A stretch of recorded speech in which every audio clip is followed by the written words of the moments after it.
even though it went against the convention of the Arabic tongue at that time. Do you think It went against the convention of their poetry and their prose. Yes. This came with an eloquent speech defying the convention. In a way, they were incapable of imitating something like that. Let me give you something that But we can now imitate. the question is you can't. It hasn't been and it cannot be. It cannot be. So this is an exact objective assessment of this linguistic miracle. I think from our linguistic differences, I'm not gonna get to I'm not going to give you any details. Let me give you, these buildings, right? Yeah. They're made of bricks. Yeah? Yeah. Okay. Suppose now I bring a building and I say, you cannot imitate the building that I'm going to bring. So I bring a building made of bricks, but every brick is totally detached from another brick.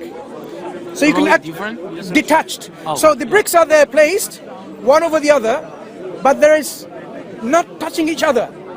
You can actually see it, like go through your hands through it, and the whole structure is like this. Okay. Total building, but each brick is totally disconnected from another brick with anything, like floating in space. Yeah.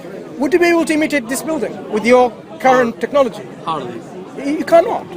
So even though the Quran is made up of Arabic letters and words, it came up with this structure, like this building, that it cannot be imitated.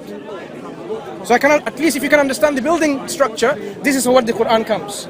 So we have objective studies done to demonstrate. So this defies what we call the natural principle of our world, the natural laws. We should be able to imitate it because it's a piece of literature. We have language with its own grammar. A miracle, you couldn't copy that miracle. Yeah. You couldn't. I'm assuming from your perspective. Okay. That building, I could copy. I could get the manual that you based to build that building. I could. At least if you can understand the building structure, this is what the Quran comes. So we have objective studies done to demonstrate. So this defies what we call the natural principle of our world, the natural laws. We should be able to imitate it because it's a piece of literature. We have language with its own grammar. A miracle, you couldn't copy that miracle. Yeah. You couldn't. I'm assuming from your perspective. Okay. That building, I could copy. I could get the manual that you based to build that building. I could do the same thing, and if it's not, if I do a step by step the same thing that you did, I have to have the same building at the end, unless the material is different. Yeah. But what is the material of the Quran? Exactly. Like, from the objectively talking, I guess there's paper, like. Quran is an oral book, so you have letters and words that makes up units of what you call sentences. So right now, I guess, how many Qurans are there in the world? Thousands, millions, right? Yeah, but this. No. I'm talking physically. But what we're talking about is not the physical structured book. Quran is a recital. It's a recited book, so I can recite the Quran from not me personally, but hundreds of thousands of people can. They memorize the whole book, right? So when they recite the Quran from beginning to end, this Quran comes with structures, what we call surah or chapters. Yeah. They have their unique features, without going into details, because language is not your field, right? Yeah. So my simple point is this. If I told you, look, I am the master builder, okay? I made this building without bricks touching with each other. Yeah. You cannot copy this building. So you have to at least admit that I made this building for a purpose, and I am the master builder. So you will say, okay, fine. Sorry. You observe it. It's impossible for you to make it say, okay, fine, I accept you. You are a very skilled builder. Yeah. I don't have the means to imitate this building. So I will I will submit that you are a skilled builder. The Quran says this Quran is from God. If you do not believe that this Quran is from God, if you do not acknowledge it, then, imitate the Quran, produce a chapter like unto it. One chapter, 10 chapter, a whole book. This is what the Quran says. But it didn't say, but it says you cannot do that because it's a revelation from God. Okay. So it offers you the challenge. The Quran offered the challenge. The question now is 1438 years at least has gone. Yeah. We are not in a better position now like they were before. They were speaking that language. Yeah. Okay. Even though we are learning language at that time, this was very, language of the people speaking, living. Even though today people speak that living language, but you can see the difference. That time they couldn't do it. They admitted. Yeah. And carried on throughout the centuries. They were unable to. So we are saying people have failed, and these studies will demonstrate how they have failed and why they have failed of any attempts they have done. Okay. Okay. So, for example, well, from my perspective, I think that same thing. Like, for example, in the Bible, if you tell someone, okay, do another chapter from the Bible, and he does it, and he does exactly the same style, using the words like grammatically, etc., than the Bible, people is gonna say no, you couldn't do it because like there's only one Bible, and because people knows the Bible, and they are gonna say that it is not just like the Bible because they already know the Bible. But the thing is, so you didn't understand what I mean by imitation of a style. Yeah. Style. But the thing is, style. Yeah. You have styles of poetry. Yeah. Okay. So you have in Arabic language. Yes. There are 16 types of Arabic poetry. They call them bihar. 16 types. Yeah. Rajas, Dawil, Khafif, Madid. There are 16 different types. They have these distinctive styles. Okay. Yeah. So to make it, you have to follow the styles. They study called ilm al-arud. You study this in school if you want to study Arabic language, Arabic poetry, and then you can formulate poetry, and you can say, okay, this poetry is based on rajas, this poetry is based on madid, and this is how everything is. Yeah. What you're saying may be different, the content, but the stylistics can be imitated. So I can say, okay, that is a style of sonnet of Shakespeare, for example. Yeah. The Quran, the style is none of those 16s, its own style. So if someone wants to imitate it, they have to imitate the style the Quran is revealed in. Yeah. That's the problem. They can't. People can't. Okay. And that's why I'm saying, I'll leave this example there. That is why it's a living proof of a living miracle or something that violates the laws of nature. Because you asked, can I give you an example? Yeah. This is one. I asked for it. Okay. This is one example. I cannot. cannot fully appreciate it. Yeah, but I can appreciate it, but thank you, because maybe someone does here. So, but I do have a question about Quran, and I apologize if I for my not offensive, because I'm not trying to offend. I hope I don't. But like, I apologize if I say something that is totally not like that. But I hear from a Jewish guy that there are like in the Quran, Muslim people are called to put in practice the jihad or jihad, and there are 4 types of it. Okay. So I want to know a little more about it, and how, like, from how do you think jihad or jihad should be done by a Muslim person? Jihad, yeah? Jihad. Yes. Okay. So let's understand what it means first of all linguistically. Yeah. By the word, without the technical definition. Yeah. So I'm doing jihad right now. Now, why do I say this? Why do I say this? Quran's word. Because jihad linguistically means struggle. Yes. You're putting an effort. Yeah. Making some struggle. So you can do jihad for doing your exam, passing your exam, right? You're putting this struggle into it. Okay. So when we struggle in the way of God to establish peace and justice, harmony and security on this earth, this is, in a technical sense, jihad. Okay? So you have the linguistic sense, any type of struggle, but striving in the path of God to be better, to make things better, that is jihad in the technical sense. So there are many ways you can do this. You can do jihad with your words, with your hands, with your actions, with your actions. So people conflate this jihad with the jihad that is the political struggle of the state. When Islamic State went to open up other lands, of course the Muslim army went, right? And they opened up the lands. Some of them, they had to face the army of that country and they were fighting war. Yeah. Okay. So people generally understand that jihad means this kind of fighting. Okay. That's only one aspect of it. Yeah. Okay. Now that aspect has nothing to do with forcing anyone the religion of Islam, because Islam and the political entity called the Islamic State is two different things. Yeah. As a political entity, that was the way and means to take Islam, the religion, to the people. Yeah. Because today we have the satellites and all these technologies where you can just receive information from your own home, right?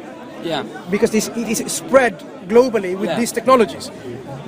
In the time that we are talking about, Islam you had to go to the people. Yeah. Now, to go to the people, there were certain countries, like the Byzantines and others, I mean, they have, like even today, they have these borders, right? Political borders, where you cannot enter a state like this with whatever you want to do. They had this. Yes. So, and to take and say, look, I've come to tell you about Islam, a lot of countries would not allow that to happen. Okay, because the political autonomy people have. But if you really believe, like we Muslims really believe Islam is the ultimate guide for whole of humanity, it needs to reach the people. So how does it go to the people? Various ways. One of the ways is the Islamic army will go and tell the next land and the people there, the authorities, you know what? Accept the message that we are giving you, and they tell you what this message is, and that's it. If you enter and take the message, there's no fighting necessary whatsoever. Yes. Or allow us to go into the land and people see Islam. They might not do that. Then they face the third option, which is okay, because you have now become an obstacle from people receiving this message. They say, okay, you face our army. So that was the political struggle to make the religion of Islam to get to the people, not to enforce on them or force on them. Okay, so when it reached to the people had their choice whether they accept it or not. Okay, so what we found in historical reality is this people saw it, and then they joined the same Muslim army to open up the second land, another land. This is the only time in history that I know of where the conquered people joined the conqueror to open up other lands. Elsewhere, with other civilizations where people are conquering, when the conquering people left, they say, now we are at least they're left. Yeah. But it wasn't like this. They joined to go there because they have understood what the truth is, and then to open up. Yeah.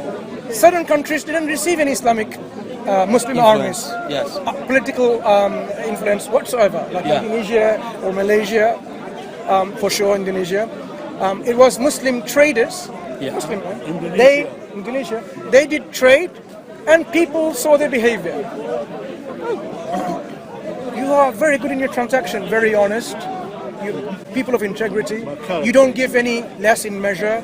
You give the good product. If it's anything bad or damage, you say this is damage, and you say, okay, that's why I have to take off the price. They were very moved by the character of the people. Yeah. And they wanted to know what made you like that. What caused you this change? I mean, you seem to be a totally changed person. I mean, we are human beings like you, but there are certain traits that we haven't really shed from our behaviors. What is it that made you change like that? And say, this is Islam. We accept Islam, and this is what the message from God is. This that we should behave with people in this nice, kind, generous, just way, and this is what we are doing as part of our surrendering to God. And they say, okay, tell us a bit more about it. Say, oh yeah, and then they became Muslims at large. In fact, the whole country is majority of Muslims. The biggest Muslim country in the world. Which one? Indonesia. Indonesia. Okay. In terms of the Muslim population, majority Muslims are Muslims, right? But so no Muslim army went there. That's the point I want to making here. On that. Okay, so just my last question, and I'm not insinuating anything, but. From your perspective, based on the Quran, what should a Muslim person do if they try to spread the Quran, the Quran message, and people just don't accept it? Like, have you done your part once you talk about it, or is there still something that or you have to fight not physically, Very but good fight question. until someone accepts it? Like, for Very example, timely and very good question. You try to, like, you talk to me about Quran. So have you done your part about about spreading Quran, or you have to still pushing until I accept it? Not physically, or just... As I said, this is a very timely and very important question. Yeah. Because people nowadays... Based on Quran, based on Quran, not on your thought. Based on Quran, people do not understand and appreciate, because what people see is the outward action of certain group of people, where in Iraq and Syria, how they're becoming so intolerant. Yeah. You remember how they destroyed and are trying to destroy. I mean, I haven't gone there personally now to see, but this is what we see, right? The truth, what the true reality is, people who are on the ground knows, but at least we can understand from there. It appears to be that they're forcing people and so on, which is not right. Islamically, we convey the message as best as we can. We try to make people understand, and then we say, okay, the decision is on you. So Quran says, لا إكراها في الدين قد تبين الرشد من الغي. There is no compulsion in religion. Yeah. The truth stands clear from falsehood. What it means is, because Islam considers to be truth, and the falsehood, which is not the truth in this case, is so clear, you don't need to force anyone to accept it. You just say, look, this is it. Yeah. You do it for your own good. You lose it for you. If you don't do it for your own consequences. In fact, there is a chapter in the Quran, a small chapter. It's about like Surah Al-Kafirun. To you your religion, to me my religion. Okay. So if you want to do whatever you want to do, that's up to you. But the consequences, of course, awaits in the hereafter, right? Okay. So this shouldn't be conflated with the political entity which goes to open up the lands to people to see the messages of Islam. Yeah. Islam as a religion cannot be, mustn't be, shouldn't be, whatever words I have to use to make it clear to you, on forcing on the people. This religion, this faith, you have to accept it yourself. And in fact, it is impossible to force a religion on people. Impossible. You cannot force anything on me, I cannot force anything on you. Because I might put a gun on your hand and say, believe, and outwardly you'd say, okay, to save your life, I believe. And then when you go and that's it, I didn't believe. It was just my mouth, words from my mouth, in the heart. So you can never force anyone to believe anything in their hearts, because that belief that's going to go into your heart and your mind is something that is not tangible to others, right? This is your own only. And that is what you have to make your own decision based on the available information that you have. Okay. Because God is just, and He doesn't desire any injustice in this world whatsoever. This is one of the key elements with truth and justice. They must come hand in hand. So if we fail to give you this message, this is only our limitation and our weaknesses. But if you are a person of inquisitive mind, reasonable mind, a person who is using his intelligence like clearly you are, and his intellect, you have to take a step. There's responsibility to go and investigate and say, okay, let's see. A lot of people have read Harry Potter. You know that, yeah? Seen Harry Potter? I have read Harry Potter, right. Now, Harry Potter is a part of a literature, a story about, this people and their school and so on, right? Yeah. It doesn't change people's lives like the Quran has done to the lives of the people. Yeah, of course. 1/4 to 1/5 of the world population is shaping their life by the Quran.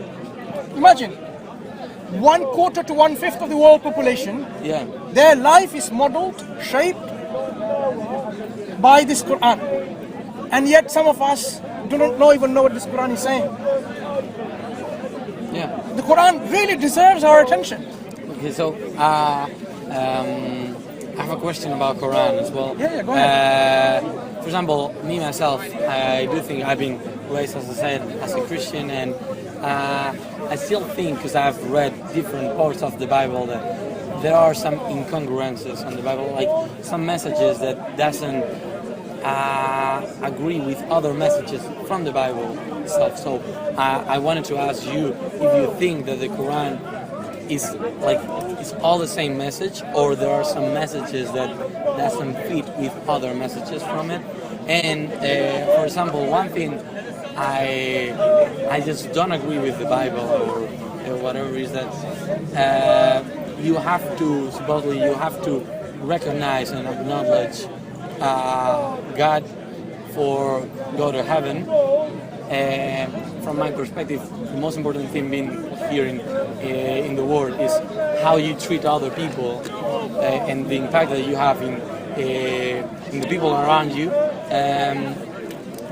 So I don't think it is that important to believe and recognize a God that physically you cannot see or you cannot feel. So in Quran, I think it is the same. You have to acknowledge and recognize Allah to be able to go to paradise or heaven. So do you think this is more important than how you treat and how you impact on the people around you? Do you think necessarily you have to recognize it to go to heaven? You're asking very intelligent questions, very timely, very profound questions, which people should understand, because that is what's going to make us appreciate why certain people believe in what they believe. Right? Yeah. So let me try to answer your second question first, Sure. before I go into the first one. Yeah. Because, as I explained to you and we agreed, okay, there is a purpose of our creation, and the only purpose, or the purpose can only be known from the one who created us. Yeah. So if there is a purpose for what we are created for, and the consequence of fulfilling that purpose is something that is going to be given by the Creator, because the Creator will be the one who will reward us or punish us, whether we're following His will or not following His will. Yeah. Okay? So God didn't want any of us to follow the path of misguidance, follow the path of error, follow the path which will lead us to torture and punishment. God wants us and constantly shows us the way to lead us to the path of paradise, bliss, joy, happiness, tranquility, constantly. So there are these two places. If you say, for example, someone doesn't need to be following this God's laws or His commands and obligations, so who is going to reward you or punish you hereafter? Because the punishment and the reward comes from the one who created you, because He is the master, owner of the day of judgment. This is what the Quran says. He's the owner and master of the day of judgment. Yeah. And then the judgment, after the judgment will be done, you will be going to two of these places, either of these two places. So the reward or the punishment comes from the one who created us, who gave us the purpose. If you work for a company, and the company has certain rules and regulations, certain objectives, certain mission, that this is what you're supposed to do. Yeah. Right. So suppose you acknowledge that I work for this company, sign the contract. Okay, I do acknowledge you as my manager, my boss, whatever, and then you start doing things, not fulfilling those mission statements of your company, the obligations that you're supposed to do, the work that you're supposed to do, but doing something else. Like, for example, your company was about doing something, like say in sales, cars, right? Yeah. Instead, you go and clean people's swimming pools, the dirt and so on. So good thing, you know, you're making swimming pools clear and so on. You're cleaning the streets. Everything that you do is good, right? Yeah. But that is not the purpose that you are commissioned to do. To be doing, yeah? yes. So you shouldn't expect at the end of your month, if you're getting monthly wages, to be paid, because you are not doing the work that you're supposed to do. Yeah. So if the Creator created us for a purpose, you're serving someone else. If the Creator created us for a purpose, and we serve something else other than our purpose, then of course we haven't been fulfilling our purpose, and we should expect any reward in the hereafter. In fact, if we haven't fulfilled the purpose, that means the other consequence of not fulfilling it awaits us. Okay? Yeah. That is why it is important to understand the obligation that we have with our Creator, Okay. what we are supposed to do, and how we are supposed to do Really it. good example. Yeah. The prophets and messengers, that's why they are raised to demonstrate to us that these obligations, you are capable of doing it. If God sent angels on this earth and says, you're supposed to fast, you're supposed to pray, you this and that, you'll say, you're angels, you don't do any of that. You know, human, it's so difficult, you know. But God made these prophets and messengers from human beings who lives and eats and drinks and sleeps and get tired. They showed us that it is possible. So we cannot have an excuse saying, oh, I can't do it. Okay? Because they have demonstrated through their lives. That's the second part to your question, right? Yes. Going to the first question is Yes. very, very important, and I thank you for even bringing this up. Any message which claims to be from God, it has to be pristine, clear, unadulterated. It has to be free from any errors and free from any, corruption has taken place. Otherwise, what are you following? It might be something totally different to what God has said. Okay? Yeah. We believe, as God sent or raised up guides as prophets and messengers, He gave them the message. People followed. Some people didn't. And there are a group of people within these human communities and tribes and nations. They, from their own desires, wanted to change it. Yeah. Because they didn't like it, and they don't like others to also follow it. One board, yeah. Yeah. They wanted to change it. To give you an example from today, right? So you will appreciate it. If now this country wants to ban smoking and alcohol from tomorrow, do you think they can do it from tomorrow? No alcohol, no smoking. They can sign the law, but it's not going to happen. It's not going to happen. You know why it's not going to happen? There will be people uprising and saying, no, you can't do that. Yeah. Okay? It'll be very, very difficult for them because it goes against the interest of various people. Okay? The government knows smoking causes cancer, lung cancer and alcohol. They try to stop it, but still they allow cigarette being sold. They may put a heavier tax on it to curb the people or limit the people from buying it, increase the price. They might put a label there, smoking causes cancer. But they can't totally stop it because there's some kind of under, restriction from the interest of the people. Yeah. Right? Islamic stance were different. When Islam came, it rehabilitated people saying, alcohol, you know what? When it's come to pray, don't be drunk. It did it in steps. Eventually, it says, alcohol is handiwork of Satan. And when this was revealed, people realized, do not even approach us, the Quran said. They were bringing the barrels of alcohol on the streets and pouring it like this. That's how it was able to. Yeah. So there are things which needs changing, but people object to it because of their whims and desires. Because people love it. They like to smoke, they like to drink and so on, right? So throughout times there were people who want to go against the guidance of God because it went against their desires. Yeah. They started changing it. Changes happened out of many reasons. This is one of the reasons. So things got corrupted. God, in His mercy, He sends another prophet, even to the same nation sometimes, because they corrupted it, to remind them back. Like the children of Israel. They didn't have one messenger, one prophet. There are quite a few of them, to remind one another. Jesus Christ, the son of Mary, also came with a reminder after Prophet Moses was sent to the children of Israel. Yeah. But his mission was specific to a specific group of the children of Israel who the Bible describes as the lost ones. So the good ones are okay, but he came to the lost ones. He came to the lost sheep of the house of Israel. Yeah. Okay? So these prophets and messengers, they came to rectify the falsehood that was introduced and to clarify and so on. Right? Okay. So unfortunately for various religions, even though the origin of most of the religion is from God, God tells us in the Quran, just to clarify this point now, to understand my perspective.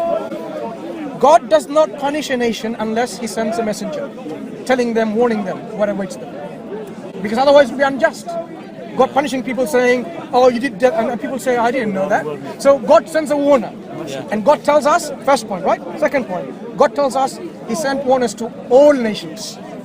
So now we understand from this that every nation had a messenger or a prophet, okay, a guide, a warner. Yeah. So what happened is then, as they came, people later they corrupted this message. That's why corruption took place, and another messenger or a prophet may come to change it back to what it was. Yeah. When we're talking about the Bible specifically, it was written by various authors, various times and places. Yes. As time went by, people introduced some of the changes, and we can see the evidence of this change in libraries, in museums.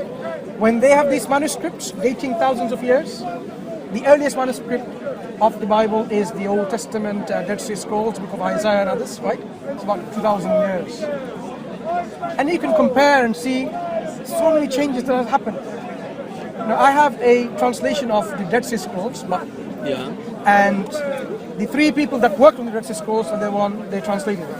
Okay? Huge, published by T&T Clark, if I remember correctly. Interestingly, the way they've shown, every changes to the current text, because now we have a text based on some manuscripts, Yeah. and the Dead Sea Scrolls. If you compare them, they will say in the italic form, that's where the difference is, and the footnote they will tell you, this is what the difference is. Every page you open, italics and footnotes. Every page you open. I did the experiments. Say, take it, open up anywhere, 5 times, 10 times. Find a page where there's no italics, there's no footnotes. I haven't got it today with me because I haven't brought the bag. It's clearly that people have changed a lot of things. So when things happen by this corruption takes place, a lot of messages get distorted about who God is. Yeah? To give you an example where you would agree with me that doesn't describe God perfectly. You know the reason why there's a rainbow in the sky according to the Old Testament? A rainbow? Rainbow. A rainbow. We are told in the book of Genesis, the reason why we have a rainbow in the sky is because God made a covenant with Noah, the prophet, peace be upon him, and the covenant for all the future generations too as well. After the flood, he says, now, this is a sign of the covenant, that I'm going to put a rainbow in the clouds, and when I'm about to destroy mankind again, and when I look at the rainbow, and I see the cloud, it will remind me of the covenant that I made. Now clearly you can see, this passage is not saying that people need reminding, will be reminded. It says God himself will be reminded by the rainbow when he looks at the cloud and sees the rainbow. Now that is not a good description or a perfect description of God, because God doesn't need reminding. You know why he doesn't need reminding? Because he doesn't forget. Someone who needs reminding is someone who forgets. So that description clearly doesn't befit the description of God. You can find many descriptions like this in various books, not only the Bible, which goes against you know what you would expect God to be. I mean, clearly that's not perfect description of God. So unfortunately this has happened to the Bible, and this is why a lot of people turn away from the Bible. Okay, and they become atheists, but they don't realize that, okay, maybe this is the corruption that has happened. Where is the pure form of God's revelation? They don't really consider the Quran, which came as the final book from God. So the Quran reminds people saying, look, I have sent the Torah and the Injil before, and prophets and messengers before to other nations. And I have told them, I did this with them. This is what happened to Prophet Noah and Prophet Ibrahim and so on and so forth. So learn from the examples, learn from the history of what happened, learn from what happened to Pharaoh. So the Quran describes. So now the important thing is, as you asked the question, what about the Quran? Does the Quran incohere, contradict, have discrepancies between the messages? You'll be surprised. This is one of the challenge of the Quran, or a falsification test from the Quran. The Quran uses this as a falsification test. It says, had this book been not from Allah, this Quran been not from Allah, you'd find many discrepancies, many contradictions, many errors. Ikhtilafan kathira, many. So it's inviting people to ponder and research, reflect on this book. Because this book, the Quran, talks about so many different things. From astrophysics to biology, from economics to from history, from you name it, all aspects of our life. Quran gives you information and guidance. And yet, it doesn't contradict. It doesn't give you discrepancies in the reality. So if this is the case, then you know that this book is what it claims to be from God. Because if it wasn't, a book of this kind would contain contradictions. So the Quran uses this as a falsification test. So the answer is no, the Quran is unique in that it doesn't have contradictions. And in fact, this is what, we come here to share. If anyone thinks there is a contradiction in anything, let us discuss this. We come here to clarify that, because this is a point where the Quran is introduced to the people. Look, the Quran gives its own falsification test. Okay.